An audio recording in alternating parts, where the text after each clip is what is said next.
Gearfest is the UK's version of the NAMM Show. We're here at Tileyard in London. We're going to meet loads of people, interview them, see lots of brands, find some new products. Let's get in there.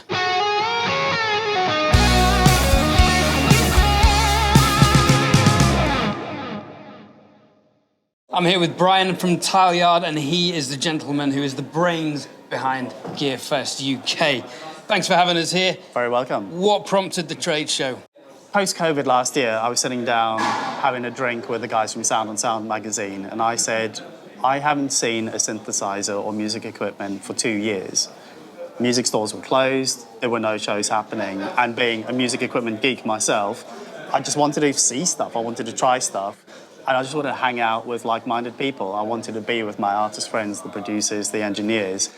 And then that kind of went from Sound on Sound saying they've always wanted to put on their own show, but they've not had the space. Right. And at Tileyard, we've got the space to do it. So it's a collaborative show between Tileyard London and Sound on Sound magazine. Did the first one last year. It was a one-day event, went very, very well.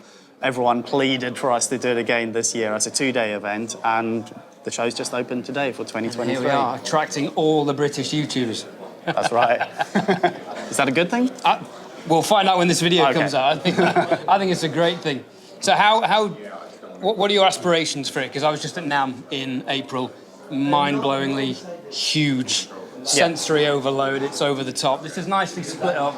There's some quieter areas. There's not live instruments, so it's not, drums and guitars in your face. So I think... Is this going to be as big as the NAMM Show by next year? I think it's got a slightly different concept to the NAMM Show. So NAMM Shows, obviously, there's a lot of B2B element there. The show, the concept behind this is just to get people out. We want people to play with their equipment and to meet other people. At the end of the day, just to go home and feel inspired. So we're not doing any sales at the show. It's purely just for exhibitors to show off the latest products. And importantly, for people to actually get to meet the people that make the products as well. Right, they can come, they can ask the questions face to face. Of course, watch the tutorials online, but just to figure out what's new and get tips. And then everything closes at 6 p.m. Everyone heads off to the bar, restaurant area, and just to hang out and meet people, and hopefully that leads to collaborations and all that sort of thing. I have a rather sensible dilemma. Maybe you can answer this. I either network with a beer or I go home and edit this video to be first out on YouTube. I would say grab a beer first. That might help with the editing afterwards as well. I think so. One beer, Jay. And for those who don't know about Tileyard, which is in King's Cross, London. Yeah, so Tileyard, this is the 12th year of Tileyard. It started off with just a handful of studios, and it's expanded over the years, over the 12 years, to we've now got 160 music studios at Tileyard, London. Okay. And there are 175 businesses based here. So some of those are small two-person startup companies. And then we've got companies like SoundCloud and Apple Music. So Tileyard itself is 100% music orientated. It's record labels, it's music publishers, it's music lawyers. There's music equipment brands here. So Ableton are here, Spitfire here, Focusrite, Novation. Quite a few others are based here as well. So it's a big creative hub. We've actually just opened up a Tileyard North this year, up in Wakefield. Not too far away from Leeds. So we've recreated Tileyard for the north of England because there are a lot of talented people up there who get the train down to London every day. So we're giving them the opportunity to create their own community up there. Wonderful. That's some great information. Brian, thank you for having us. Thank you. Appreciate your time. Enjoy the show. Good luck with the rest of the show. Great, thank you. I'm with Kevin from Lewitt Audio, and if you followed the channel, you know I'm a huge fan of Lewitt microphones already. I use the drum mics in the studio, and we have a brand new product, and Kevin is going to talk us through it. Okay, this is the new Pure Tube microphone, which was released in May. There's two actual versions to it. There's an essential pack and also a studio pack. The good thing about the Pure Tube microphone is that it's taken a different concept with the actual power supply unit. So most valve microphones have semiconductors and capacitors which actually colour the sound. So you're not really getting a true valve sound. With the Pure Tube, we have our own tube circuit. So this is Pure Tube, undiluted. It's a big warm sound. So what you've got is that with most tube sounds, it's full-bodied, but it kind of gets buried and hidden in the mix. And with the Pure Tube, it's got a nice glisten on top because of our manufacturing processes, but it's also full-bodied. So you get more or less the best of both worlds. And that's where we are with our latest product. Okay, so is it kind of no EQ coloration, but harmonics still? The harmonics are definitely still there, because also it's a nice big full-bodied sound, but there's no coloration from the actual circuitry, and that's where the difference is. So this is unique. All right, Yeah? can I hear it? You most certainly can. And then you can release your dulcet tones and go straight for it. Ladies and gentlemen, welcome to the Working Audio Tools podcast with myself, Ed Thorne, and Paul Third. Paul's not here, he's in Scotland. I'm here at the Lewitt booth. It feels like I'm speaking inside my own head. Incredibly clear. There's a really lovely texture and tone. There's a grain to it, so it's getting everything which you need. So the full body is in there, but it's still glistened. It's got a sprinkle on top. Yeah. There's a microphone I have used that's got a texture, but this is that on steroids. So I can hear this really sitting, and it suits my voice really well. Yeah. It's really, really flexible. Yeah. Okay. And the nice thing about it, it starts at 859. 859.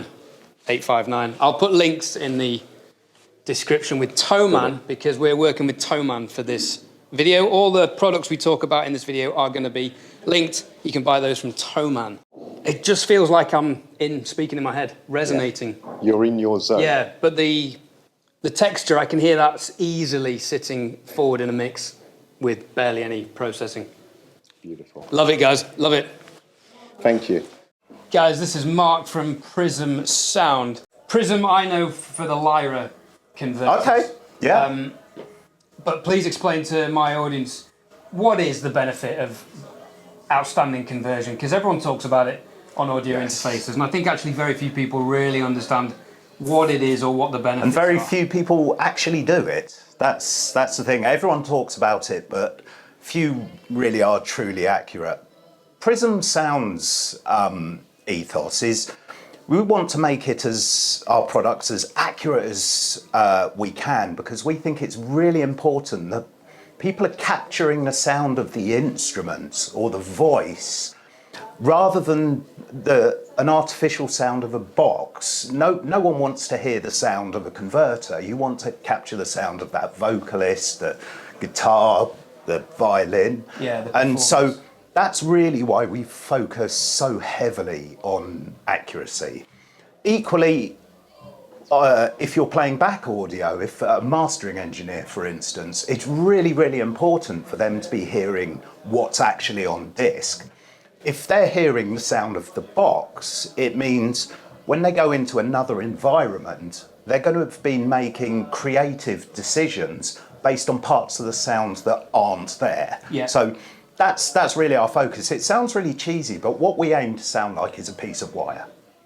I mean, we're just there to convert. You can't hear it. Yeah, we tend not to use the word transparent. People think of it as a dirty word. I mean, everyone goes for it, but they equate it to lacking soul, something like that. Whereas we very much focus on accuracies, like let the instrument, let the voice do the talking. Yeah. So what would you say are some of the audible advantages to higher quality conversion? For me, it would be spaciousness in the top end, clarity and depth of sound. Exactly. Right. With cheaper converters, you tend to get a bit of a murky low end. A nice smiley bathtub curve where the sort of the lows and the highs are boosted. I mean, it's just capturing. It's about capturing every part of the sound, the lows, the highs, the mid-range, everything in the middle. And so we're not about flattery.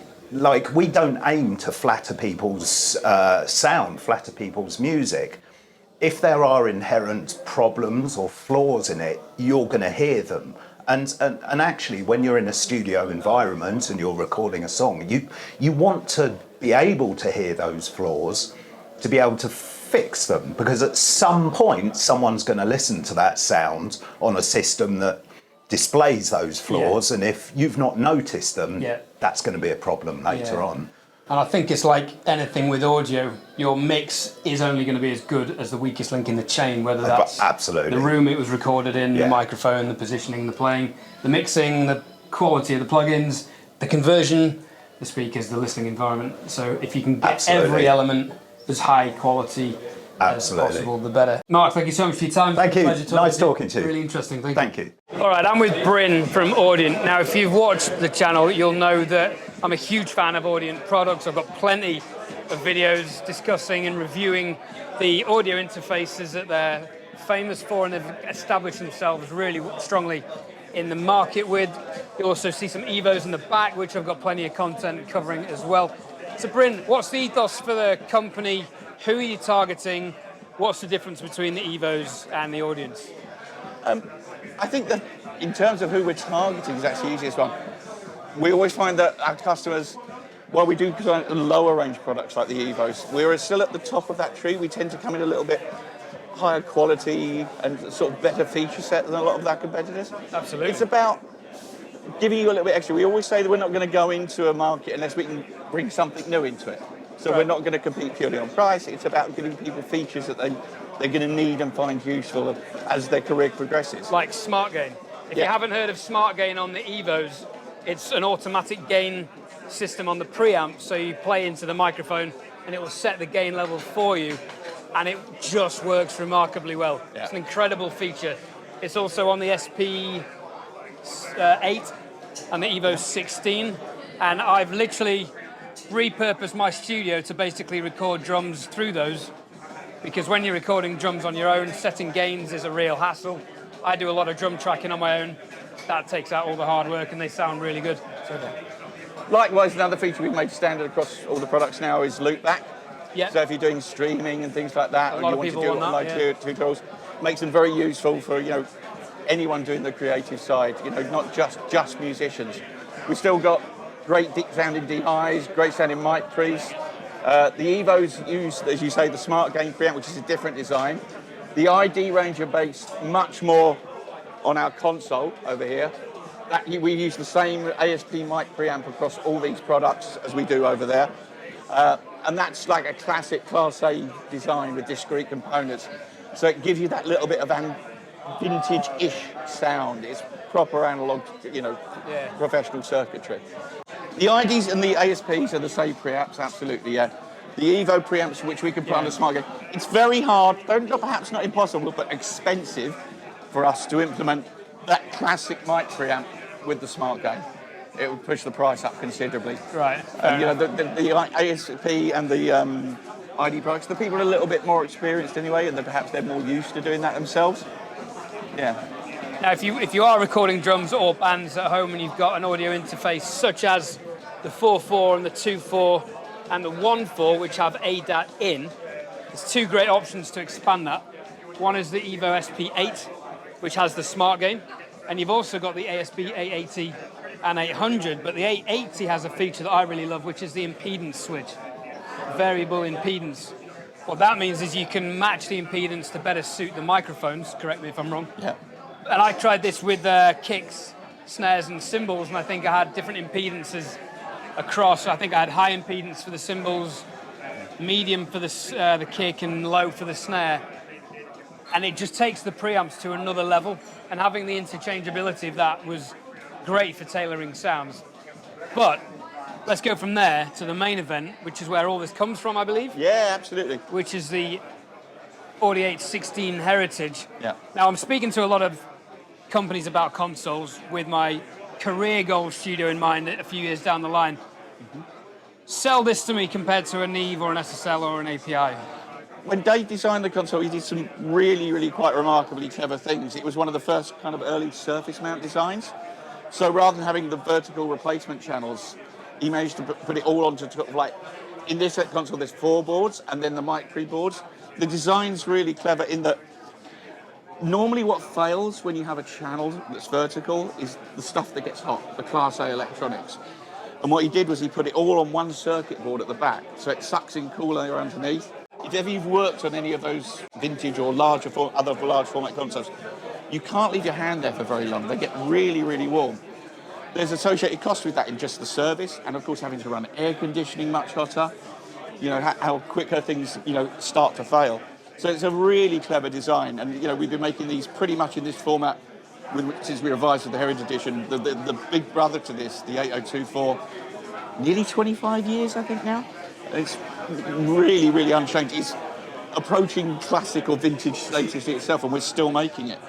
And the boards were still replaceable, so we've got customers who've had them that amount of time, and if they do get issues, they can come back and get those boards replaced.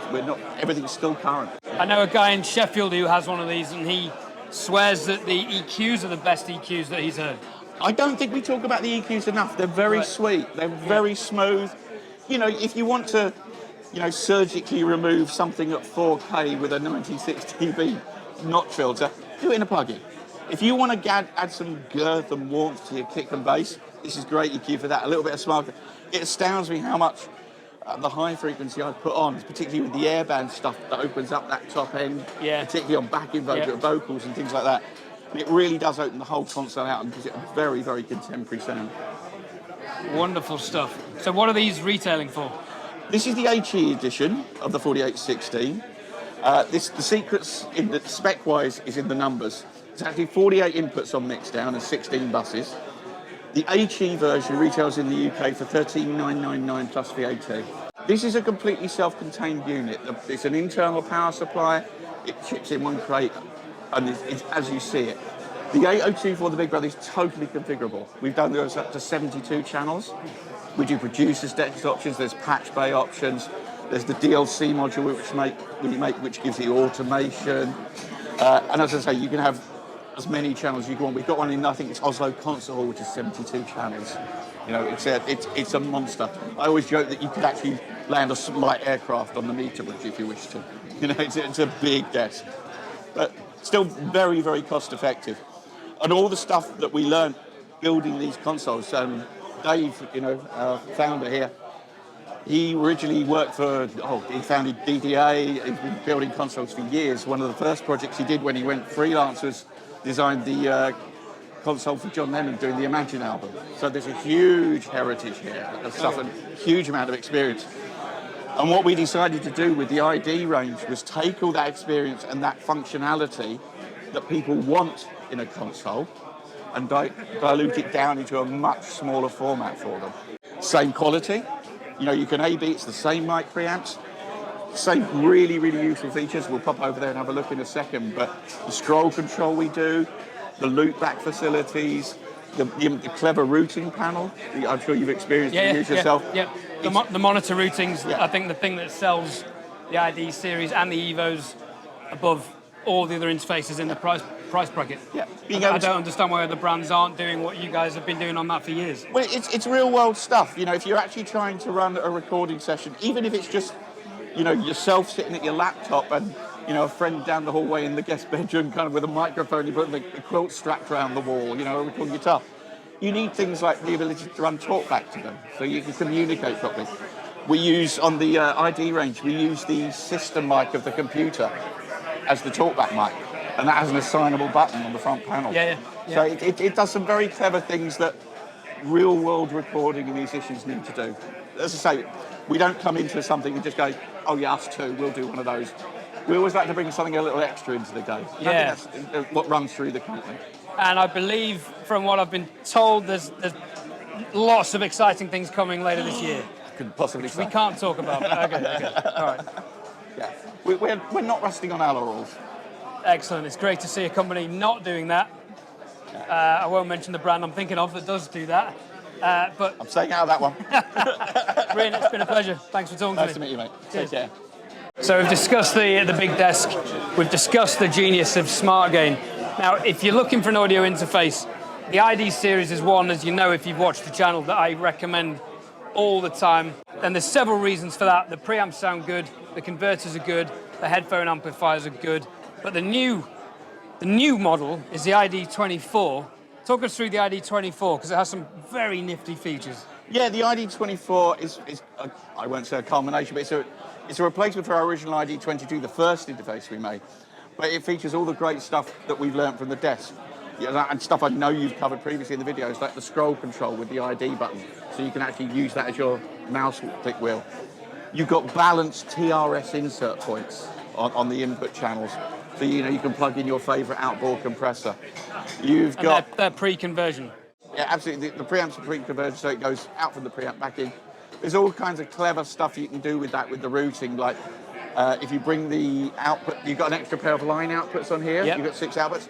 One of my favourite tricks, even without kind of a piece of outboard embedded, is just to loop back a pair of cables back in, because it pads back down into the mic pre, and you can add a little bit of gain and harmonic saturation across your mix, because you can then insert that across master bus. Right. Really nice little tip. Yep.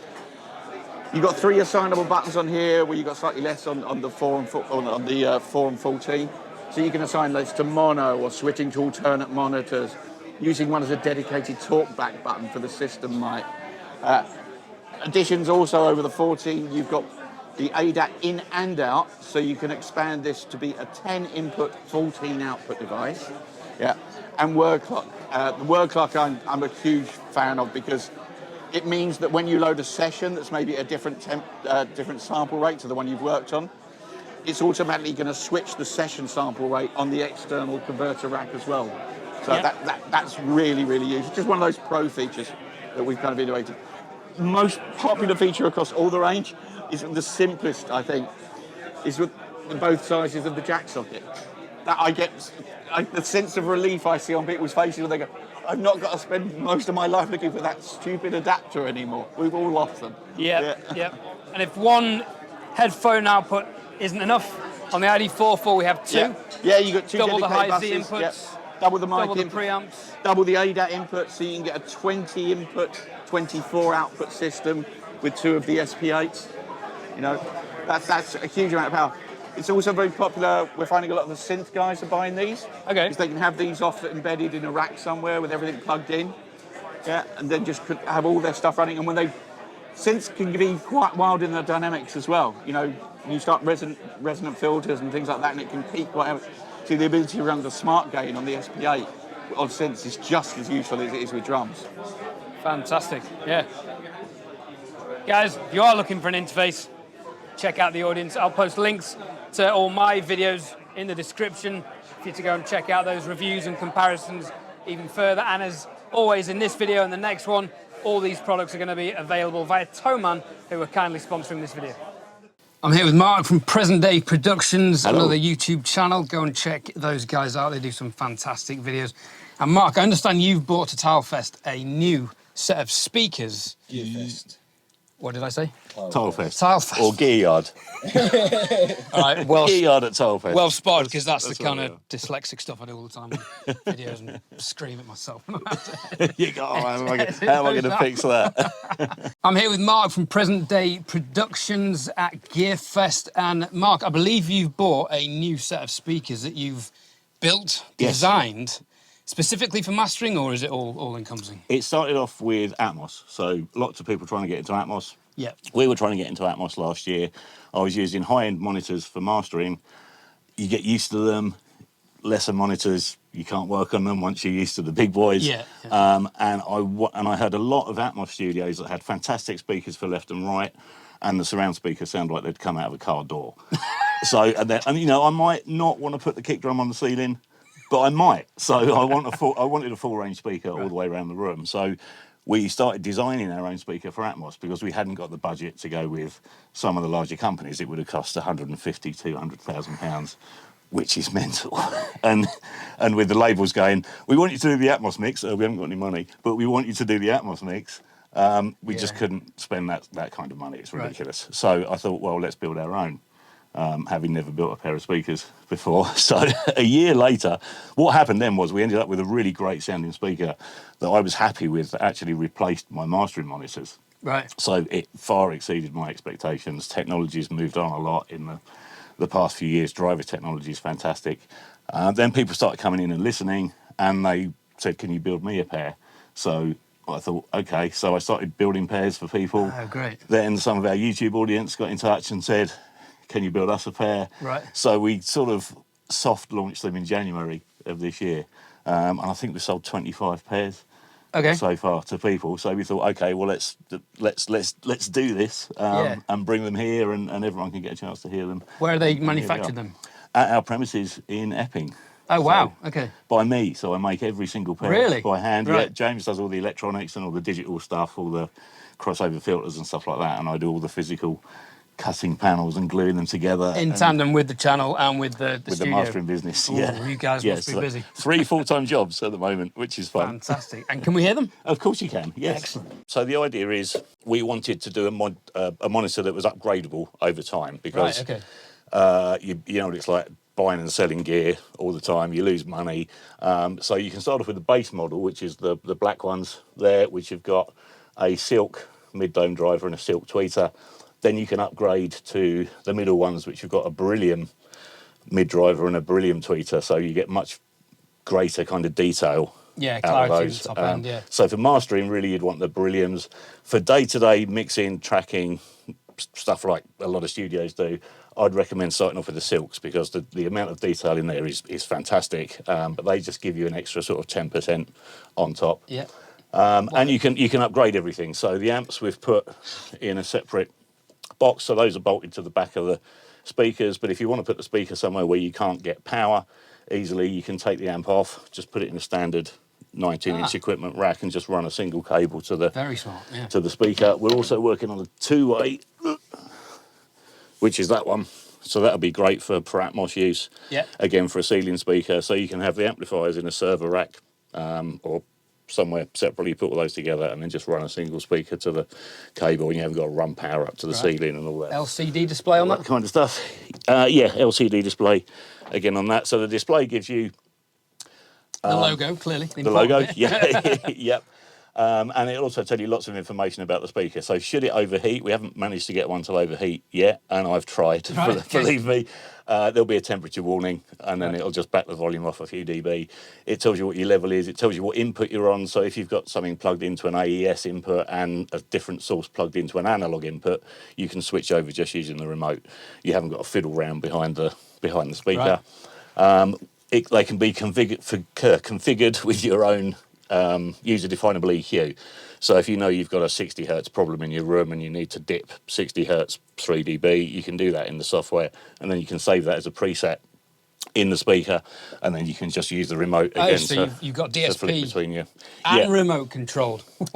Yeah, so there's DSP built into the amp. So it's all DSP. They're Class D amps made by Hypex, who have been making the best Class D amps for decades now. Yeah, so that's it. So again, as the technology improves, the DSP will, in 10 years' time, will have much better DSP that will probably be listening to the room for you, and it'll be calibrating itself. AI DSP. Yeah. If you've got a pair of these, you can take that off. We can sell you new modules to go inside, or we can just replace the whole amp pack. You can then put those on the back of your speaker, and you've got the latest DSP technology. So we've tried to make it upgradable. Wow. Over time. The other thing we've tried to do is try to make it affordable. So they are high end, they're not sort of budget monitors. But because we've cut out distribution and retail, we can sell direct to the customer at the cost we'd sell to a distributor. So the basic model is 5995 with the silk drivers, and the upgraded one with the berylliums is 6495. Okay, so very competitive with the Neumann 310s, ATC. Yeah, it's in that. 25s. Yeah, it's in that area. Yeah. Incredible. Well, I would love to do a review on the channel. Yeah, if you're that'd be lending a pair certainly. out. Yeah, that'd be fantastic. This is the modular upgradable monitor system, the M.U.M 8. The M.U.M 8. The name definitely caught my eye. Speaking of ear, can we hear them? What would you like to hear? There you go. Type away. Anything you like. We're going to have to mute this section for copyright reasons. Let's go with first reaction. Wow. Yeah? Yeah. I mean, they've got everything. They're very balanced. They sound in control. Obviously not remotely harsh. Good stereo imaging. Very good depth. Yeah, front to back. Yeah, is good. front to back depth. Detail. I mean, that's exactly how that song should sound. Yeah, I'm impressed. Great. Cool. Well done. Thank you. Great job. Thank you for showing me those. That's all right. You're welcome. Thanks for coming in. Good to see you. I found Warm Audio at Tileyard, and if you've watched the channel, you'll know I have quite a lot of Warm Audio products. I love it. I think it's fantastic value for money. And we've got Paul, the UK rep for Warm Audio. Hello. Now, you guys have just released the MPX, Yep. the mono version and the stereo version. I have a review on my channel coming soon because I'm going to be putting this through its paces on some drums. I'm going to incorporate the bus compressor. We've got a couple of mics as well. I've got the 84s on the way and another condenser. I can't remember which one. That'll be in the video. We're basically going to talk through a lot of the Warm Audio stuff on that video. But today with Paul. Paul, talk me through your products. Sell me the products. Sell you the products. Sell the audience the products. Where do you You've want to already start? sold me. Where do you want to start? You started with MPX. Let's start with this. Yeah. Let's start with these. Well, WA MPX single, WA MPX twin. It's based on an MPX 351. Very classic unit. It's the godfather of hard disk recording. Reel to reel, used to bounce back and forth. Amazing tape saturation, 90 dB again. Wow. Causing a stun, serious 90 dB again. It's real. It's not plug-in, sort of 90 dB. Amazing bit of kit. 3 tubes per channel. Bit of a beast when you feel the back end. There's a lot of wattage going through that. It's being used on drums, being used on mastering, causing a storm. Tape saturation is amazing.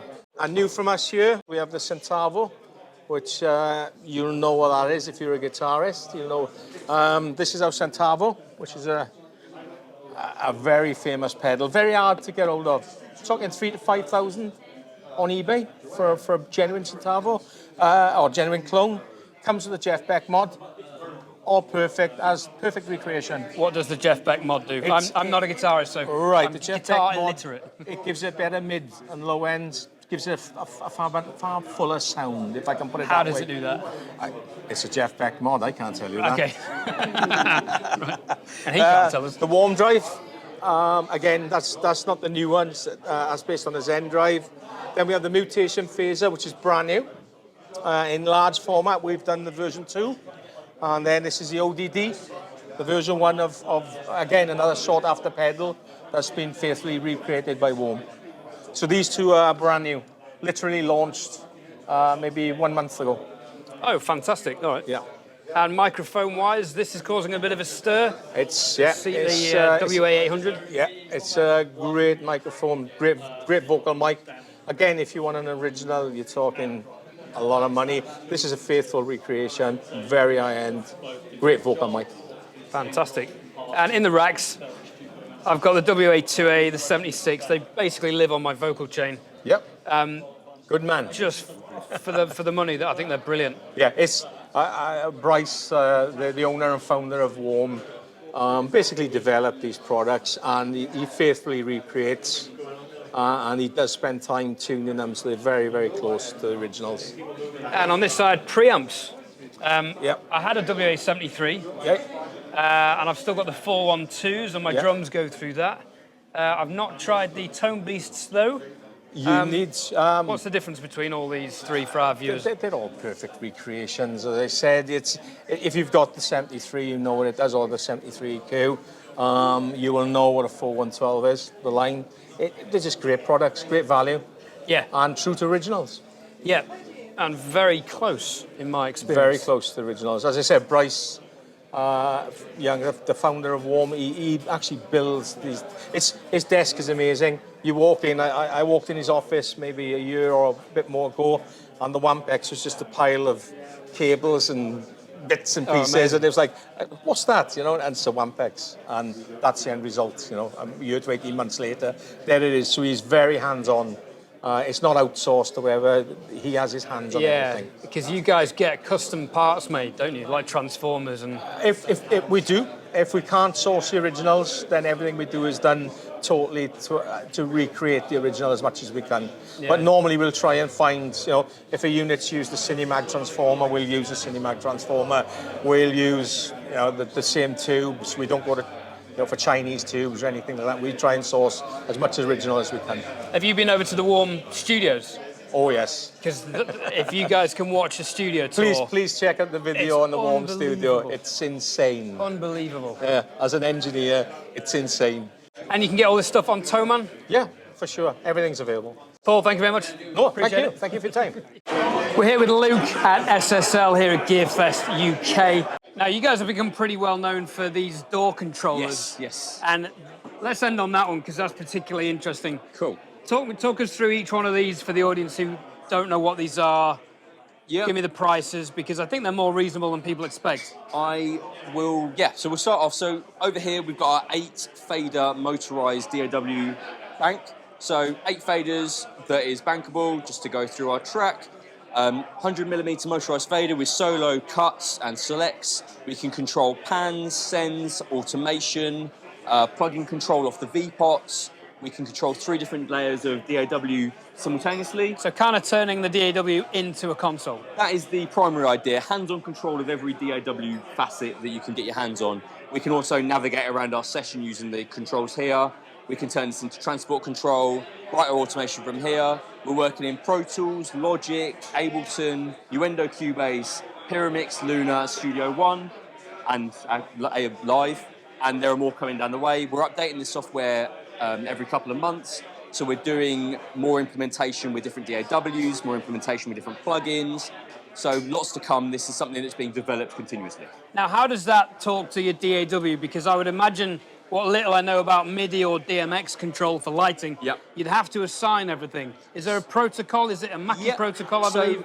In Huey, so in Pro Tools, we're working on Huey layer. Okay. So it's acting like a Huey controller. In everything else, it's MCU based. So it's using the Mackie control for Logic, Live, Cubase, and so on. So they're working in slightly different protocols, but they control themselves. So how much user programming is required to get? This is the idea. You can develop some controls in different DAWs. You can map some functionality, but the primary control is pre-mapped for you. Plug it in, set it up within your DAW, and away you go. Oh, I think I need to get one of these. Okay, that was the thing holding me back. I just didn't want any ball ache of programming stuff. Okay, so what's the middle unit we've got here? So this is our brand new UF1 controller. It extends functionality, but it's essentially the DAW transport control unit. Again, Pro Tools, it's working on Huey. Everything else, it's working on MCU. We've got a single fader here, but again, it is working on banks where these will move and they're all motorized. They're changing through things. And everything you're doing, we can see happening in the session. So at the moment, I'm working within SSL 360. This is showing my plugin layer of our plugin channel strips. And then if I'm jumping over to Pro Tools here and we show our mixer, now you'll see I've got my fader control here. And I can bank through, and I can control different faders here, and bank to the next one. So I'm doing fader control, but I can also be doing automation or send controls. I can control different V-pots off of these. All of these buttons are reassignable, so you go into 360. These can be door commands or keystroke commands. So if you've got a complex combination of keys, you want to export clips or load in different presets, we can preset those as well. So that is the primary DAW control section, but I can also change the mode and go over to what we have is SSL meter. So if I press play in Pro Tools, we've now got metering, Lissajou, RMS and phase scoping. So we can now see what we're doing within our mix, and this is hosted within the SSL meter plugin. I can then change that to be a VU meter or a PPM meter for broadcast spec, and I can then change to an RTA, and that can be changed for different fade values so we can see monitoring setups for left and right, or right only, or mid side, and we can go back and check that out. This also does all of our automation control, plug-in control across the V-pots, obviously nice jog wheel for transport control, and automation control off the bottom. Wow, okay. Loads of stuff. And this one, I'm guessing, is a plug-in controller. Well guessed, yeah. So UC1 is our plugin controller. It prioritizes our channel strip plugins and our bus compressor plugin.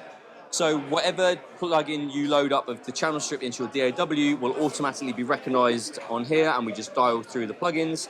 All these settings then jump to that program. I can do that. I can then extend the functionality here and then change the EQ and go and change the EQ over here, and I can visualize it on the UF1. Or it's just doing it off the channel strip. So we've got high pass, low pass, EQ, into our compressor, gate, and then our bus controller. Now, is this only working with SSL plugins? This is only working with our 2 channel strip plugins, and our bus compressor plugin and our meter plugin is all represented within 360. We're going to be expanding this with future plugins along the line. We're in development of new features that will come out in later dates. I can't give any more information. Cool. No. Secret. But yeah, there is more to come, more to come. And a recent release is the SSL 12. Yes. 12 is our audio interface with 4 mic preamps built in, adaptable with ADAT, and that takes us up to our 12 plug-in preamps. 12 preamps, sorry. We've then got 2 headphone outputs. We've got dual stereo outputs on the rear, high-Z and line inputs on the front. Every output on there can be CV controllable, so we can send out CV voltage to control modular from any output. We've also got internal looping, internal mixer via 360 that we can then do loop back or low latency monitoring, or you can just use it as your general monitor controller. So the software you said, is that a monitor controller as well? So the controller for this, if we go into 360 and then look on the 12 layer, this is our functionality for that. So we can use that as a basic plug a mic in, volume control, but I can reroute all of those inputs to headphone outputs separately, so they can fold to different headphone fold-back situations. Okay. I can then Is that just on this model? It's not available on the 2, No, is it? that is just on the 12 at the moment. That's a fantastic update. Yes. That makes it very competitive. The idea is it grows with your studio. You start off with 4 preamps, add an ADAT, add more preamps, then you've got 12 preamps, and then you've got all the extra control that comes along with it. We've also got built-in talkback that goes to the headphones that you can route through, so if you're in a situation where you quickly need to talk to my engineer or the artist, hit talkback, the mic's built in, that's bus-powered USB-C. So it's quite a big step up from the SSL 2 in terms of features. Massive step up feature-wise, not a massive step up price-wise. So the hope is that musicians getting into this who are looking to grow, start off with that and you can build your studio around it. All right, let's move on to the Big Daddy stuff, including the Big 6. I've seen these. A lot of people rave about them. Yep. What exactly is this for? So Big 6 is a primarily 4 preamp, 4 stereo return or 4 stereo input channel. So 16 inputs.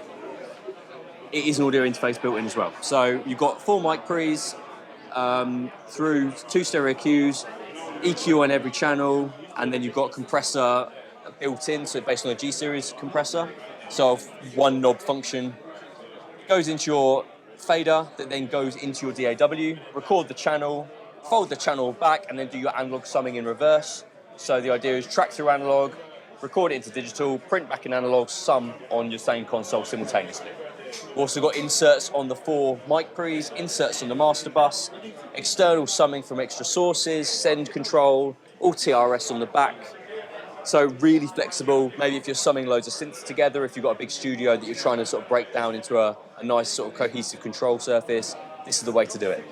Oh, wow. So we'll start with the Fusion is our color box designed for adding quick saturation control on the master or any bus. Sounds fantastic, really easy to use, straightforward. Each module is bypassable, and we've got an insert point as well. Turn 1 on, turn 2 on. It's great. It adds that nice lift to an in-the-box mix on the master, add that color. Bus Plus is the next level, so we're taking the stereo bus compressor out of our console sort of heritage and bringing more to the table. So as well as being compressor ratios, we've got 3 expander ratios, so negative compression ratios. Mix control, 2 bands, we've got shelving bands of EQ. In stereo mode, this is a low shelf and a high shelf. In dual mono and mid-side, we've got 2 dual low shelves. Low THD mode removes the distortion characteristics known for compression at the low end, so it essentially is going to bring you back half an octave of bass back into your mix. I don't know how it works, but it sounds amazing. It sounds wicked. Feedback mode turns it from a feedback to a feed forward to a feedback compressor, so different type of grab style. Then 4K mode is our distortion characteristic mode. This is changeable by changing from full distortion down to mild distortion or back up. So we've got 9 layers of distortion characteristics in there. We can move then on to the high pass filter, 300 Hertz, and then the DEQ section. So this is dynamic EQ bands. We've got a low shelf and a high shelf. This works in parallel to the shelving, so we can boost the low end, then compress the low end dynamically, or expand it dynamically. We can change the bands. So by holding that down, I can now select the band that is going to act upon. That's the point of which the shelf starts and ends. So it's a low shelf and high shelf. Hold that down. I can then turn these on and I can change the bell in and out. I can move the DEQ pre-compression, post-compression. I can then have the side chains going to the compressor, the DEQ, or both, or neither. We can go from classic stereo to stereo sum, where the mono, the mid content then affects the stereo content. Dual mono, mid side. Wow. There's a lot there. It sounds like there's a lot, but it's really natural in its workflow. When you get going with it, you know your way around it. And these are about £2,000, if I'm not mistaken. They are approximately about 2K, but you get so much for your money on that. I've got one in my studio. I love it. I've removed very expensive compressors off my master bus for this. Again, check all the retailers out. All of these are easily sort of sourceable. And available on THOMANN? Available on THOMANN. Excellent. THOMANN have sponsored the video. Thank you, THOMANN. There'll be links for all this stuff in the description below. Luke, It's been a pleasure. Thank you very much. Nice Appreciate one. it. Cheers, guys. I'm with Trevor from Sontronics, who just presented me with a very interesting fact about the company, because I was thinking, how many British-made microphones are there? And Trevor has the answer. Yeah, we are pretty much the only full-range British microphone manufacturer. Introduced the brand at the NAMM Show at 2005 and started the design for the brand in fact, 19 years ago this month. So we're getting Happy close birthday. Thank you very much. Getting close to our 20th anniversary, which will be next year. So what's your goal for the microphones? What's your target market? Or do you cater for everything? Pretty much for everything. Started off with studio mics, which was the goal for me, was to basically create a microphone brand that catered for digital recording, which no one else appeared to be doing. So majority of microphones were being sort of style and substance regurgitated based on analog recording devices, which none of us have been using for almost 40 years. So what you tend to find is a lot of mics that were coming in from Asia were probably a little bit too harsh sounding at the top end, a bit too crispy, maybe sibilant. And that has other issues for digital recording, which can manifest in something called dithering, essentially. So you get that horrible sort of static electricity artifact. And I found that in almost everything that I was testing out there. So it became my blueprint in creating a range of mics which are designed for the digital recording era. And here we are. So we've got a full set of mics which start off with dynamics, if you want to call that the starting point. Dynamic mics, which you've got twice the output of the most famous commonly known ones out there, right, which means that you don't have any issues with gain, so you can turn gains up to a reasonable level without getting loads of noise. And is that without any trickery, like no trickery a whatsoever. cloud lifter style? None needed at all. Right. That's the point here. Is this I'd like to try. It's really important, because at the end of the day, we're trying to make things accessible for our customers. So we know there's not a lot of money to go around, especially these days, tighter and tighter budgets. So quality designed equipment, quality made equipment, and no need for additional tools, no need for EQing. The mic is designed to do the job, and it goes in front of the instrument or the source, and it delivers that and reproduces it without needing to post-produce or edit. So with those mics, the sort of dynamic mics, we've got a capsule which has got a super high sensitivity, and of course that also extends the frequency response as well. So you get a little bit more top end and a little bit more low end as well. Right. Full frequency. And can it handle high sound pressure levels? Super Should we go over to that mic? Yeah. I mean, it's Which one is right. it? It's right over here. So we've got a series of mics here which use the same DNA, the same capsule. So this is the Solo. And this Can I take it off? Again, of course you can. Yeah, by all means. So designed to be, let's say, feeling fairly substantial in the hand, as it were, and heavy duty.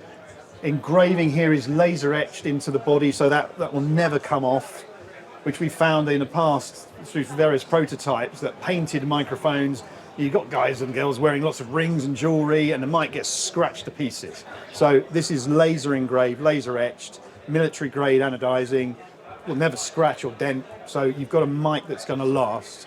We give it a lifetime warranty as well, as we do with all our mics. So we put our name right out there, right, and our trust in what we deliver and produce. So that's become a really popular microphone. And sound pressure levels?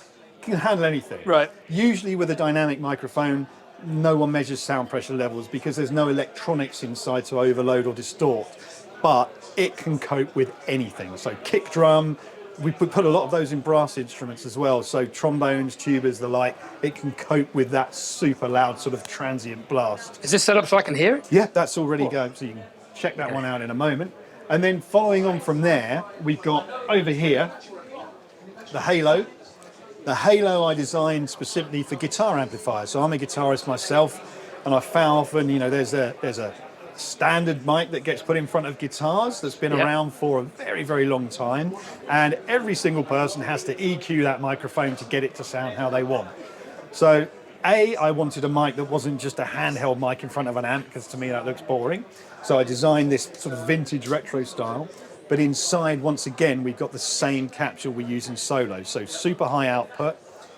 The enclosure creates a phase cancellation, which essentially creates the correct pickup sound for a guitar amplifier. So to sit in the mix, bearing in mind electric guitar, you're not going to be playing on its own in solo. Yeah. It goes into the mix, you don't have to EQ it, so whether it's live sound or in the studio, the job's done. And that's that microphone. So great. Then what we had was a slight issue, which was that a lot of people liked the design and started using it for singing. And I'm thinking, please don't do that, because that's not designed for vocals, but I'm not going to get that message out to the world. There's a couple of microphones here that do look like they're for singing. So this one, Corona, and I'll just bring Halo back over. So you'll see it's exactly the same form factor, same body, same ring. But the difference here is this microphone, the Corona, is ported on the side here. And what I did is basically I've got a 3D printer. And I'm sat down one evening, I'm thinking, how can I make this work? And it's all to do with phase cancellation. So by adding these ports into the side of the Halo body, I printed this out, popped the capsule in it, and it worked instantly and gave me this kind of super cardioid pickup. Now lends itself perfectly as a stage vocal microphone. With feedback rejection. Perfect feedback rejection. And this is one of the big things for our dynamic mics. It looks cool. Well, thank you. And they have exceptional feedback rejection. So if you're going, if you're gigging in a little space like we're in here, like a bar or something, and you've got one of those portable PAs, and you've got a lot of room to move around, even if the speakers are front forward with a mic, you're not going to get feedback. And it's been a really popular product for us, and they tour around the world nowadays. So a really professional microphone. So then we go on over just behind Mr. Cameraman here. We've got one of our sort of, I won't say entry level because I hate using that phrase. Everything we make is a professional product. However, more budget friendly? Budget friendly is a great way of putting it. So we make a range of 3 products: STC2, STC20 and STC3X. The STC20 is a cardioid only large diaphragm condenser that comes with the shock mount, the pop filter built in and a cable.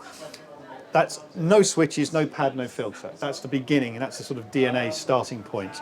Then you go to the STC2, which has a pad and a filter. And then you go to the 3X, which has not only 2 stages of pad and filter, but you've also got behind it 3 polar pattern selections as well.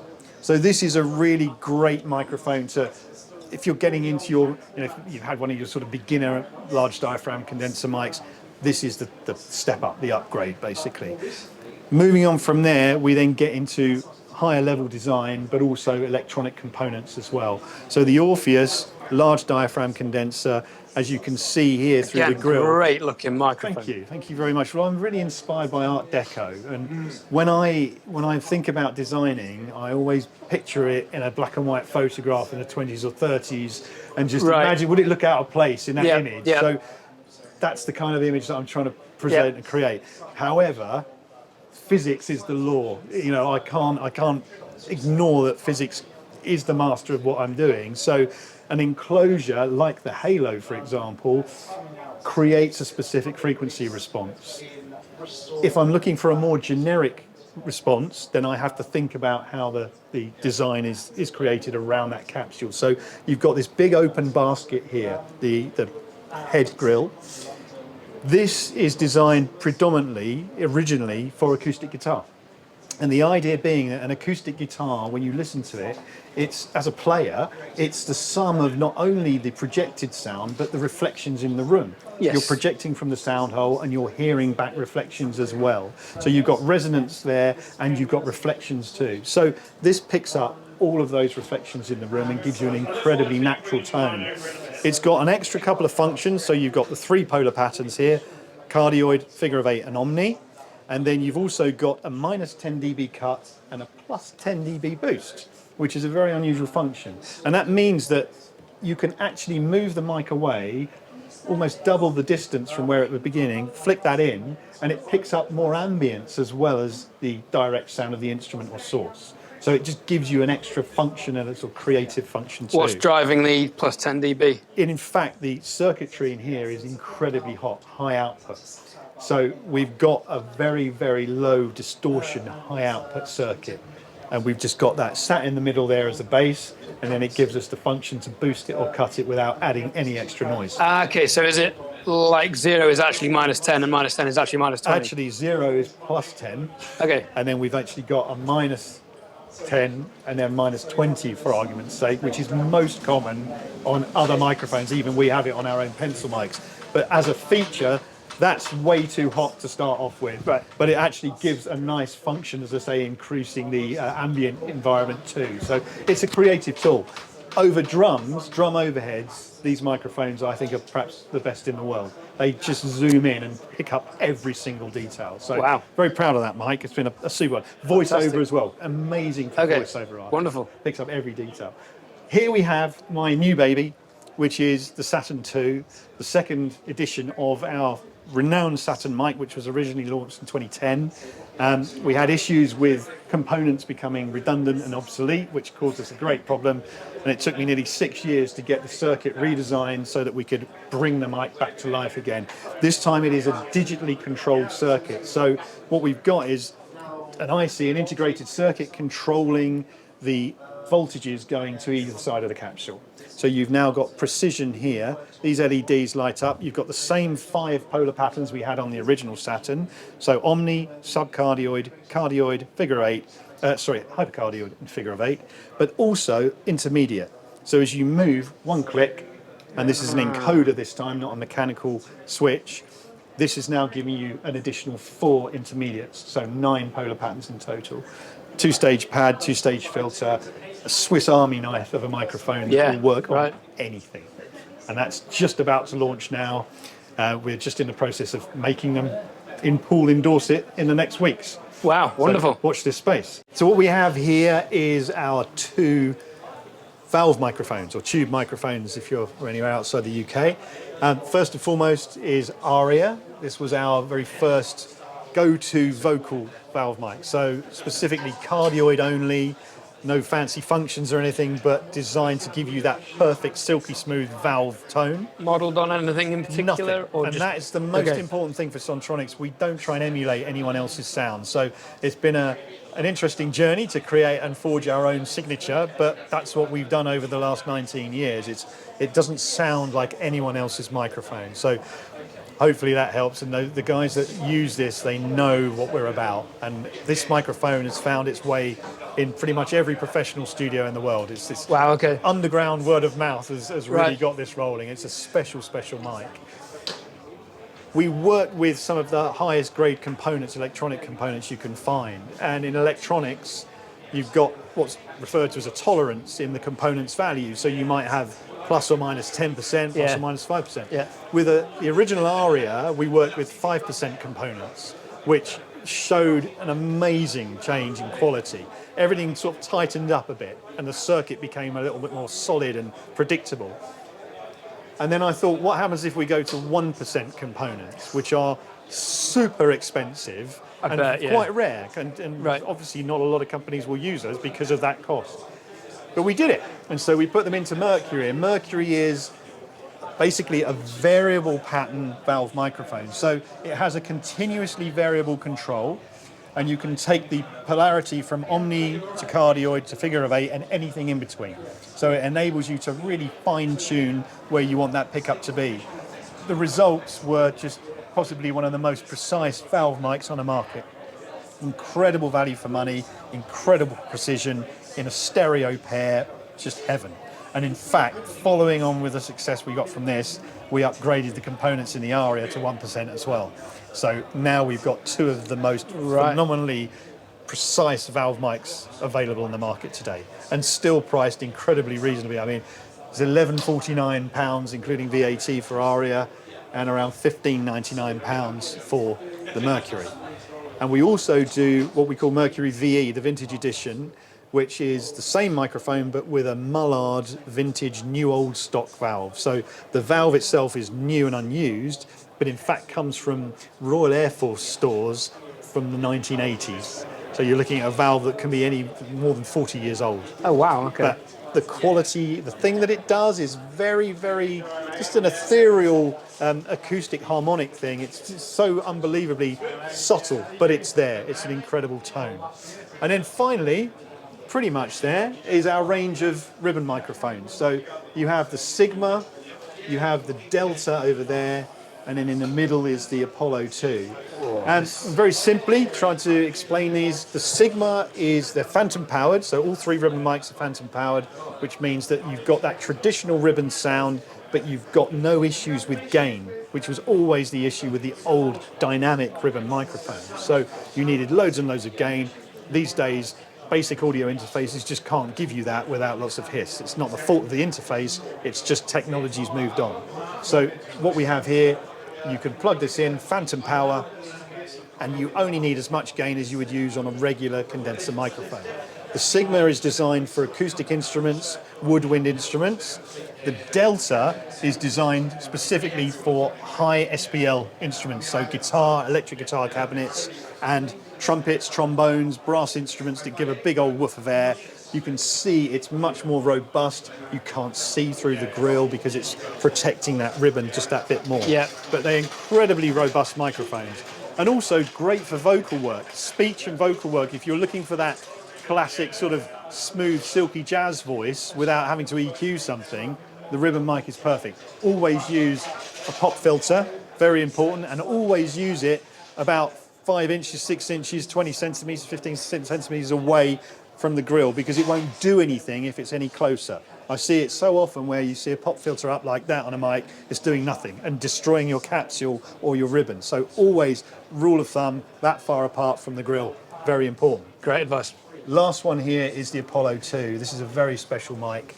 This is what we call a Bloom line stereo mic. So you've got those two ribbons crossed over at 90 degrees, XY, and then turned 45 degrees to the source. So you've basically got front left, front right, and then the same on the rear. You've basically got a surround sound mic. This is beautiful for all orchestral work, for choirs, for grand piano, upright piano. Astonishing. It's so smooth in its delivery. It's very sort of intimate in the way it delivers sound. Doesn't reproduce too many ambient sounds, so you get a very close sound from this mic. And as you can see, the grill here is completely clear. The ribbons are basically naked here. So the idea being is when you're from a distance, i.e. recording an orchestra, high frequencies are very weak. They lose energy. They dissipate very, very quickly. So we need them when they get to this grill to be able to get into the ribbon. And that's why that is so open and clear. That's our range of Pro End mics. And then the very last over here is our Podcast Pro. Yes. And we launched Podcast Pro at the NAMM Show in the US in January 2020. And it was a new concept for us. I'd spent time thinking about the design of the product and what it's going to be used for. So we're not singing into this microphone, we're speaking. And we're probably going to be talking for maybe an hour, an interview or a podcast or whatever it might be, an audio book. It's going to be a long time. Now, one of the biggest issues is sibilance. So if you've got a sibilant voice or your artist has got a sibilant voice, on a pop song, 3-minute pop song, it's transient. It comes and goes. It's not a big deal. But if you're listening, probably with earbuds or headphones on, which most of your listeners will be, and you've got an hour long of a sibilant voice, your listener will be exhausted. It's just so tiring and fatiguing. Yeah. So in this mic is a sibilance filter. It rolls off those frequencies around 5 to 8 kilohertz and just takes care of that for you. Okay. There's a pop filter in the front of there to take care of the majority of plosives. And what's so important with a podcasting mic is majority of users are not going to be in Abbey Road studio conditions. No, they're in their lounge. In a lounge, bedroom. or a meeting room. Exactly. Or, And there's going to be sounds, life sounds around them. The washing machine's on, something else is, a telly's on in the other room. So rejection of those things is absolutely paramount. So what we've got here is a mic that picks up like a torch. When you're in front of it, it's full on. It's the same capsule that we use in Halo, Corona and Solo. So super high output. You don't need a lifting device of any kind.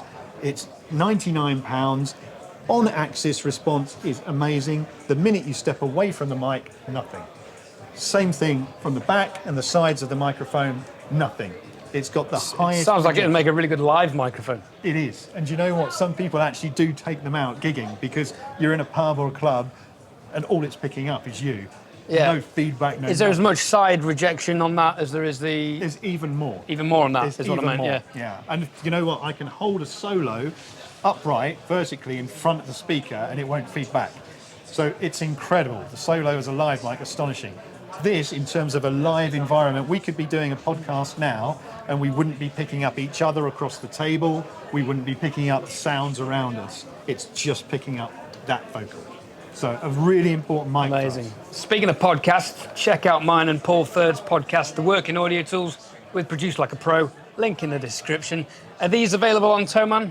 Yes, they are. Excellent. Links will be in the description below. Thank you so much for your time, Trevor. Absolute pleasure. Really appreciate Thank you all it. very much. That was a thorough run through of all the mics, why they're designed, the history, and I think the viewers are going to really enjoy that. Thank you. Thank you for all your time. Pleasure. Yeah.